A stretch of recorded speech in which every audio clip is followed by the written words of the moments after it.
Daniel had built an empire. A self-made billionaire, known for his real estate empire and philanthropic efforts, his name carried weight in every boardroom. But tonight, standing outside the golden doors of Le Grand Palais, he was invisible.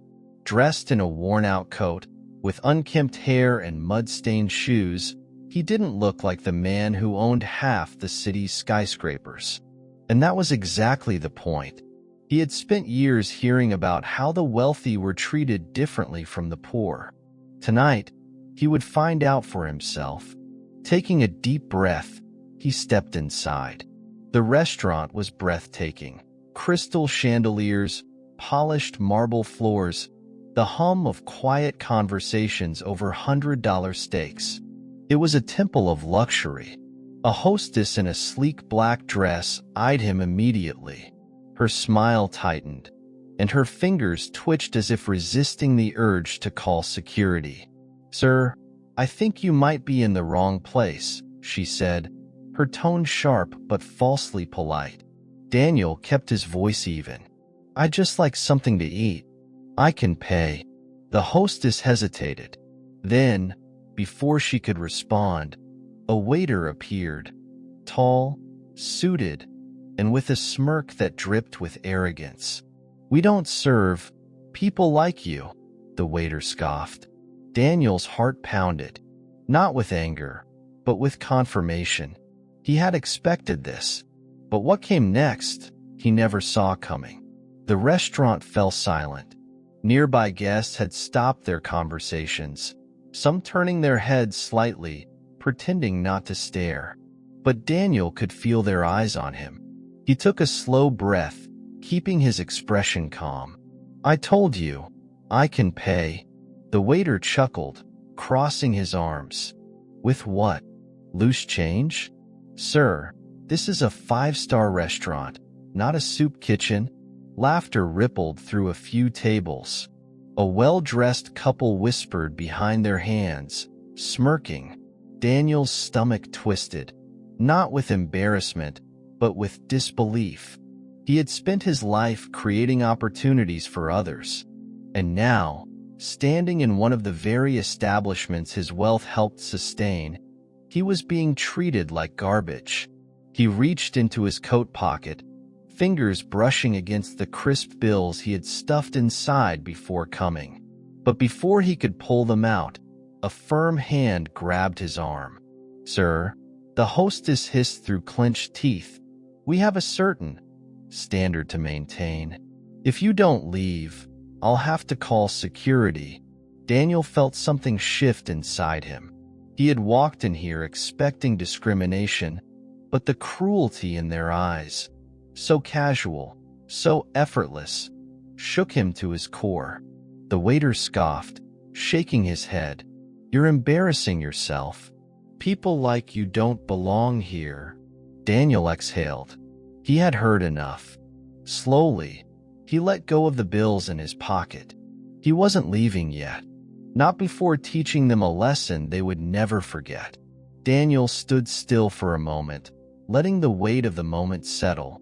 Every instinct told him to reveal the truth, to pull out his wallet, flash his name, and watch their faces twist in horror. But that would be too easy. They needed to learn more than just his identity.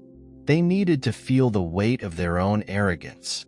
He let out a slow breath. "I understand," he said, his voice calm.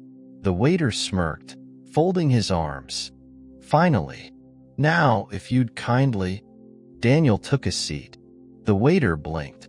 The hostess gasped. Nearby guests stared in disbelief. He wasn't leaving. "I think I'll wait," Daniel said, smoothing out his tattered coat. "Maybe someone else will be kind enough to offer me a meal." The waiter's face turned red. "Sir, you need to leave." A murmur spread across the restaurant. Some guests looked uncomfortable. Others whispered, amused. But a few looked guilty. Daniel had seen it before. People who never considered injustice until it was placed right in front of them. A security guard appeared, a large man in a black suit. Is there a problem here? The waiter sneered. This man is loitering. He won't leave. Daniel met the guard's gaze, his voice steady. I just asked for food. I didn't know that was a crime. The guard hesitated. He was just doing his job, but even he could see how wrong this was. The room was silent, tension thick as a storm about to break. And then, from the far end of the restaurant, a voice called out, "I'll pay for his meal." The words cut through the silence like a knife. Every head turned toward the far end of the restaurant, where a woman in her early 50s sat elegantly, setting down her glass of wine. Her expression was calm, but her eyes burned with quiet defiance. The waiter's smirk faltered. "Excuse me, ma'am?" She stood, brushing off her designer dress as she approached Daniel's table. Her jewelry shimmered under the golden chandelier, a stark contrast to Daniel's ragged coat. But there was no hesitation in her steps. She wasn't embarrassed to stand beside him. "I said, I'll pay for his meal." Her voice was unwavering. "Unless you're telling me my money isn't good enough here?" The waiter opened his mouth, then closed it. The power dynamic had shifted. Daniel watched carefully. She wasn't just doing this out of pity. There was something else in her eyes, a deeper understanding. The hostess cleared her throat, forcing a polite smile.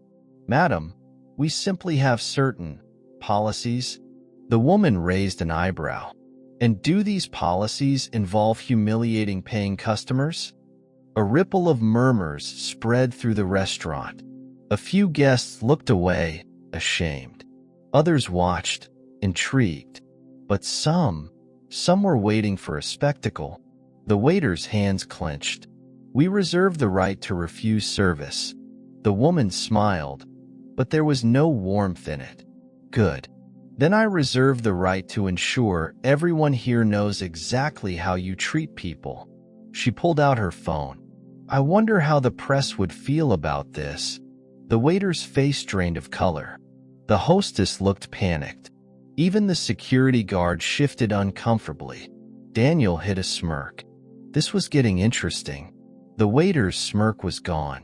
The power he had so confidently wielded over Daniel just moments ago was slipping through his fingers. The woman held her phone up, her finger hovering over the screen. "I have over 100,000 followers," she said casually. "Shall I go live? Let them see how exclusive your service really is." The hostess paled. "That won't be necessary, madam." Daniel leaned back in his chair, watching the scene unfold. The waiter, the hostess, the security guard. All of them had been so quick to judge him when they thought he was worthless. But now, faced with someone they actually feared, their arrogance crumbled. The manager arrived, a stocky man in a navy suit, his expression tense. "What seems to be the problem?" The waiter straightened his posture, regaining some confidence. "This gentleman refuses to leave. And now she's threatening to cause a scene." The woman laughed. "Oh, sweetheart, we're past threats. We're in the middle of one." Daniel saw the manager's mind racing. He wasn't concerned about fairness. He was concerned about reputation. Finally, the manager forced a smile. "Sir, if you'd like to dine here, we'll be happy to serve you." The waiter stiffened. "But..." The manager shot him a look that silenced him instantly. Daniel studied them for a moment, then exhaled. "Actually, I've lost my appetite." He stood slowly, adjusting his coat. "But thank you for showing me exactly what kind of place this is." Murmurs filled the air. Some guests nodded in quiet approval. Others looked uncomfortable. But the message was clear. As he turned to leave, the woman touched his arm. "You don't have to go." Daniel met her eyes and smiled. "I already got what I came for." Daniel turned toward the grand entrance of Le Grand Palais, his steps slow, deliberate. The once arrogant waiter now stood frozen, his hands clenched at his sides, his face flushed with humiliation. The manager looked equally tense, as if calculating how much damage control would be needed after this. But Daniel wasn't interested in revenge. He had come here seeking the truth, and now he had it. As he reached the doors, a voice called out, "Wait." It was the hostess.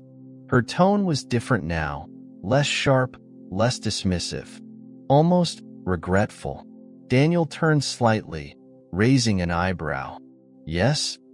She hesitated, glancing around the room before speaking.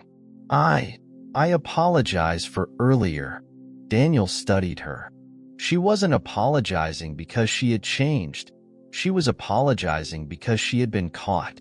Before he could respond, a man in an expensive suit, one of the restaurant's regulars, chimed in. "You should be ashamed of yourselves. This is how you treat people just because they don't look like money?" More voices joined in. A couple near the bar murmured in agreement. A young businessman shook his head, whispering something to his date. The tide had turned. The manager stiffened. "Sir, please." Daniel lifted a hand. "No need. I'm leaving." And with that, he stepped outside, feeling the cold night air against his face. But he wasn't the same man who had walked in. Behind him, the restaurant doors swung shut. The lesson had been delivered. Now, it was time for the real revelation. The night air was crisp, but Daniel felt nothing but clarity. He walked slowly down the street, his mind replaying every word, every sneer, every dismissive glance. People only respected wealth when they could see it. He reached into his coat pocket, pulling out his phone. One call. That's all it would take. Before he could dial, a voice spoke behind him. "Wait." Daniel turned. It was the woman who had stood up for him. She had followed him outside, her high heels clicking softly on the pavement. She studied him carefully, as if putting puzzle pieces together. "You're not just some random man off the street, are you?" Daniel smirked. "What gave it away?" The woman crossed her arms.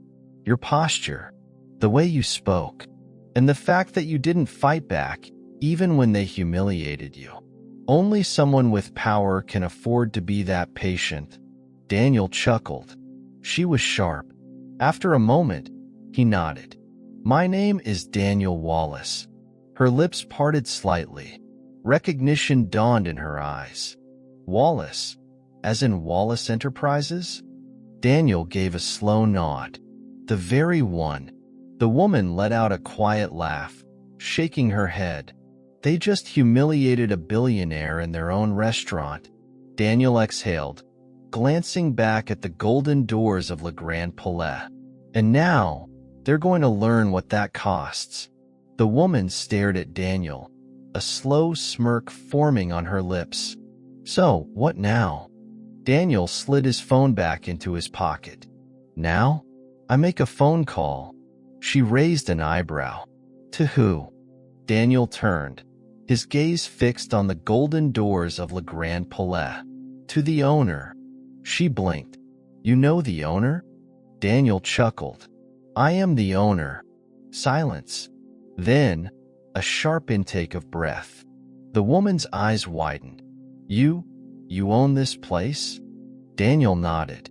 "And about 20 others like it." The reality of the situation hit her like a wave.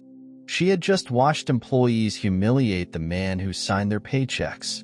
Daniel exhaled. He had expected to be treated differently, but he never imagined they would throw him out like trash. The woman crossed her arms. "So, what are you going to do about it?" Daniel's jaw tightened. He had built his empire on fairness, on giving people second chances. But tonight had proven that some people didn't deserve one.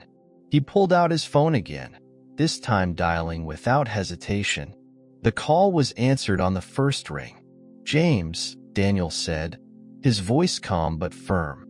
"Meet me at Le Grand Palais. We have a staffing issue." The woman smirked. This is going to be fun to watch. 15 minutes later, a sleek black car pulled up in front of Le Grand Palais. The driver stepped out first, opening the door for James Carter, the restaurant group's director. His sharp suit and no-nonsense expression meant business. Daniel stood beside the woman, watching as James approached. This better be important, Daniel. I left a gala for this. Daniel smirked. It is. Step inside. James frowned but followed Daniel through the entrance. The same hostess, the same waiter, the same manager, all still standing there, unaware of the storm about to hit. The waiter saw Daniel return and scoffed. Didn't we already ask you to leave? James cleared his throat. Excuse me? The waiter turned, confused, until he recognized the man in the tailored suit. His face drained of color. Daniel let the silence linger before speaking. James, let me introduce you to your staff. James's gaze swept the room, his lips pressing into a thin line. Is this true? He asked, directing his question at the manager. Did you throw this man out? The manager hesitated. We didn't know who he was. James exhaled, shaking his head. That's the problem, isn't it? You only respect people when you know their worth in dollars. The restaurant fell silent. Customers were watching now, some even recording. Daniel crossed his arms. Tell me, what exactly did you say to me earlier? That I didn't belong here? The waiter swallowed hard. He knew there was no escaping this. James turned to the manager. Gather the staff. Now. This lesson wasn't just for one waiter. It was for everyone. The restaurant's once elegant atmosphere now felt suffocating. Every staff member stood in a tense semicircle near the entrance, eyes darting between James and Daniel. The same man they had dismissed moments ago was now the most powerful person in the room. The waiter shifted uncomfortably. Sir, we didn't know. Daniel's gaze was steady. And if I wasn't me, would that make your actions acceptable? Silence. No one had an answer. James exhaled slowly, pinching the bridge of his nose. Le Grand Palais is one of the most prestigious restaurants in the city. Our reputation is built on excellence, not just in food, but in service. He looked at the manager, his expression unreadable. You have failed in both. The manager paled.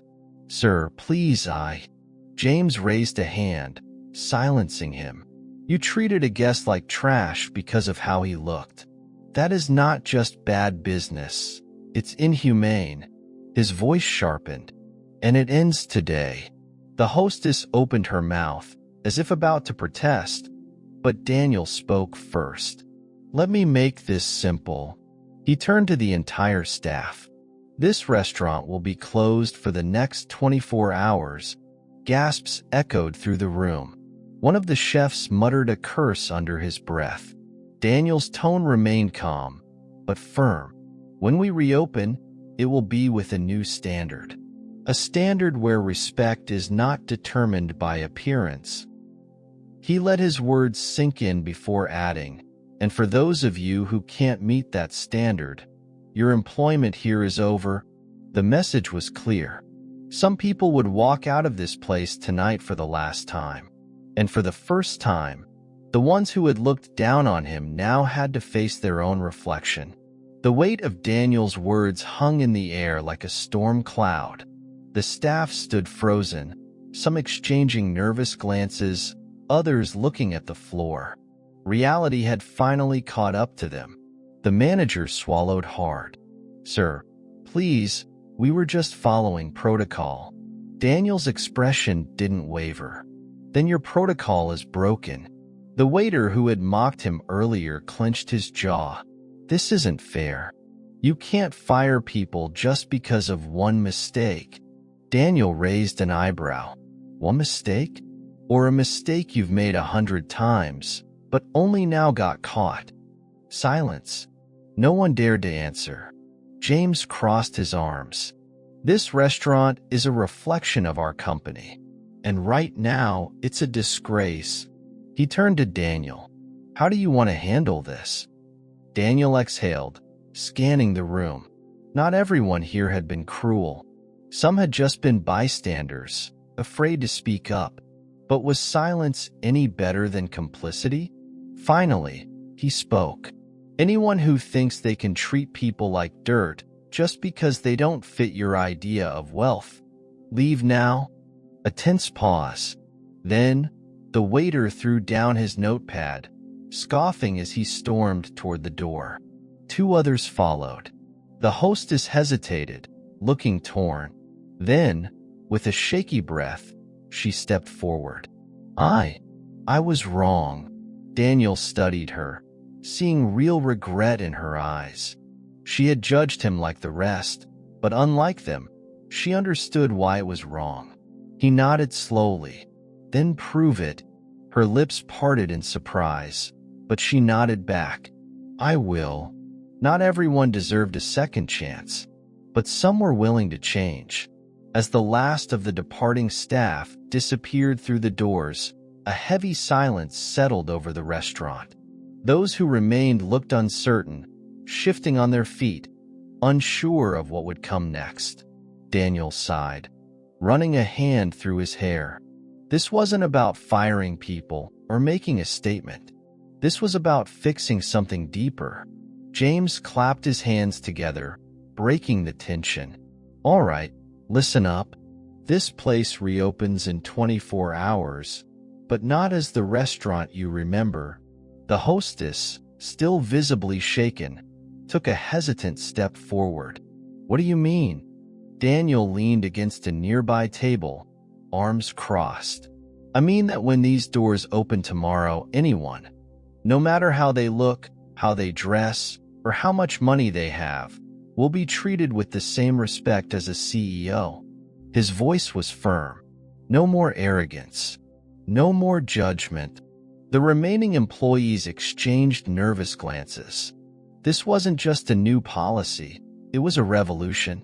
One of the senior servers cleared his throat. And if some of us aren't sure we can do that? Daniel met his gaze, unflinching. Then you don't belong here. The silence stretched. Then, slowly, people began to nod. The fear was still there, but something else was growing alongside it. A chance, a challenge, a change. James smirked. All right, people, we have a lot of work to do. Let's make this place better than it's ever been. As the staff scattered to prepare, Daniel glanced at the woman who had defended him. She was smiling. I like this version of Le Grand Palais, she said. So do I, Daniel admitted. And for the first time that night, he truly meant it. The next evening, Le Grand Palais reopened. But this time, it wasn't just for the elite. The chandeliers still sparkled, the marble floors still gleamed, but something was different. At the front door, Daniel stood beside James, watching his guests arrive. Not just the usual wealthy clientele, but people from all walks of life. A mother with her 2 children, an elderly man in a worn-out jacket, a young woman nervously clutching her purse. People who never would have dared to step foot inside before. The hostess, the same one who had once turned Daniel away, greeted each guest with genuine warmth. No hesitation, no judgment. Daniel smiled to himself. Change was possible. It just took the right push. At one of the corner tables, the chef set down a plate in front of an older man with tired eyes. A regular meal, served with the same care as a 5-star dish. Across the room, a well-dressed businessman whispered something to his wife, eyeing the shift in atmosphere. Some guests looked confused. Others looked inspired. Daniel took a deep breath. This was no longer just a restaurant. It was a message, and people were paying attention. As the evening continued, the restaurant hummed with a different kind of energy. Conversations flowed, Laughter mixed with the clinking of glasses, and for the first time, Le Grand Palais felt alive. Daniel moved through the tables, observing. There was still skepticism. Some guests whispered, some raised eyebrows. But there was also something new. Acceptance. Near the back of the room, the hostess stood beside an elderly woman in a faded coat. The same woman who had once been ignored at this very entrance. Now, she was being led to a table, her expression a mix of shock and gratitude. Daniel approached, his voice calm. "Enjoying your meal?" She looked up at him, eyes glassy with emotion. "I've never been anywhere like this." Daniel smiled. "You belong here just as much as anyone else." Nearby, James watched the scene unfold, shaking his head with a smirk. "You've turned this place upside down. You know that?" Daniel chuckled. "No, I just turned it right side up."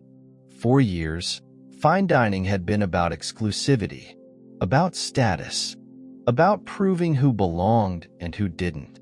Tonight, Le Grand Palais became something different. It became a symbol of change. As the night wound down, Daniel stood near the entrance, watching his guests slowly filtered out. But unlike before, no one left feeling lesser. No one left unseen. The hostess approached him hesitantly. "I just wanted to say, thank you." Daniel turned to her, raising an eyebrow. "For what?" She swallowed hard. "For giving me a second chance. For showing me that I was wrong." He studied her for a moment, then nodded. Real change isn't about punishing the past. It's about shaping the future.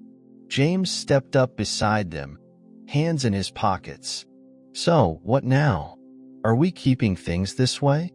Daniel glanced around the restaurant, at the guests lingering over coffee, at the staff treating every customer with the same respect, at the subtle but undeniable shift in atmosphere. He smiled. "Not just here. Everywhere." James smirked. "You really think you can change the whole industry?" Daniel exhaled, looking out at the city beyond the restaurant doors. "I don't know, but I know where I'm starting." Because tonight wasn't just about a meal. It was about proving that wealth isn't measured by what's in your pocket. It's measured by what you give back. And Daniel Wallace had only just begun.